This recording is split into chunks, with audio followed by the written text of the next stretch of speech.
Next, we'll talk about compositions of functions, which is the last method that we're going to talk about for combining two functions to create a new function. This is the most important method for combining two functions that we're going to talk about in Unit 4. So I think it'll be easiest to understand if we just start with an example. So let's say that f of x is equal to x squared plus 1 and g of x is equal to 1 over x. Now we're going to compute these two compositions of functions. So I would read this first one as f evaluated at g of x, and the second one would be g evaluated at f of x. So the idea here is that we're creating a new function by taking one of the functions and plugging it into the other. So in this first one, we're taking g of x and using it as the input into f, and in the second one, we're taking f of x and using it as the input into g. There is an alternative notation that's sometimes used here for this new function. I could write f composed with g here. These are the same thing. So this is just two different ways of writing that I want to take g as the input to f. So we're always going to be plugging the right function into the left function. And similarly over here, I could write this as g composed with f, with that little circle in between. Okay, so let's compute these two compositions. So if I want f evaluated at g of x, first I like to decide what the input would be. So the input into the function f should be g of x, and g of x was 1 over x. So this would be f evaluated at 1 over x. And now we can evaluate this. We're just using the formula that defines f, but our new input is 1 over x. So I would replace the x in the original definition of f with a 1 over x. So this would become a 1 over x squared plus 1. So this is the composition f composed with g. And we can do the same thing for the other one. So here we'll plug in f as the input to g.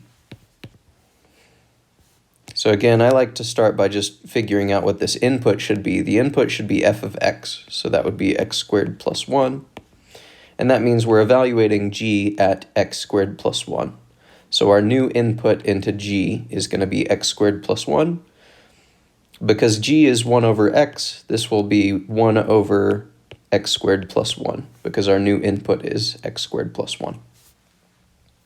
Notice that these are not the same expression, so it does matter which one you plug into the other function. So f evaluated at g might not be the same thing as g evaluated at f, and in this case they are different. So that's the basic idea behind composition. There's again a domain concern that you might have, so maybe let's talk about the domain of f composed with g. That would be the domain of f evaluated at g of x if you wanted to write it in the other notation. Okay, so let's think about what this domain should be. And just like in the previous summary video, there's going to be a fancy way of thinking about this, but also maybe a more practical way of thinking about this. So let's talk about the fancy way first. If I want the domain of this composition, then I'm asking, what's the set of valid inputs x here? So what's the set of x values that I could plug in that would make this a valid expression? Well, there are two requirements that I have here. So first of all, I need x to be in the in the domain of g, because I need x to be a valid input for g itself. So in other words, I'm looking at the domain of g because I need to be able to plug that x value into g. But there's one more restriction, which is that this value has to be a valid input into f. So we need the output from g to be a valid input into f. So one way of writing that would be like this. It's the collection of all x values such that g of x is in the domain of f. So that's our fancy way of doing this, and again, remember that this is the intersection symbol. It means you're taking the set of points that these two sets have in common. So we're taking the set of points that is in both the domain of G and such that G of X is in the domain of F. So let's think about what these two sets would be in this example. So first of all, we're going to find the domain of G. So I'll scroll up to G again. G of X was 1 over X. That's up here. So the domain of that function would be everything except x equals 0. So this domain of G would be everything except 0,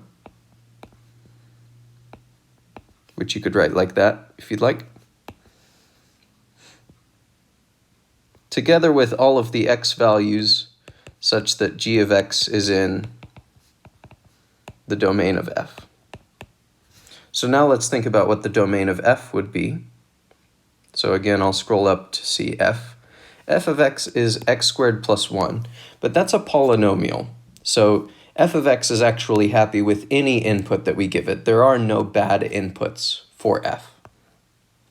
So this second set, the set of x values such that G of X is a valid input into the domain of F, that set would actually be all real numbers because F is happy with any input that we give it. So this would be the set from negative infinity to 0 together with 0 to positive infinity. That set intersected with all real numbers, and the set that these two have in common would be just this set from negative infinity to 0 together with 0 to infinity. Whenever you intersect a subset of the real numbers with the real numbers, you'll just get that subset. In other words, the set of points that these two sets have in common is just this set of points, because the right set is just all numbers. So this is one fancy way of computing the domain of f of g. And you'll do several examples involving the computation of these domains, so don't worry too much about the fancy way at the moment. I just want to point out that there's also maybe a more practical way of computing this domain, and that's the same thing that we talked about in the last video, where you can just write down what this composition is. We found that it was 1 over x squared plus 1 a second ago.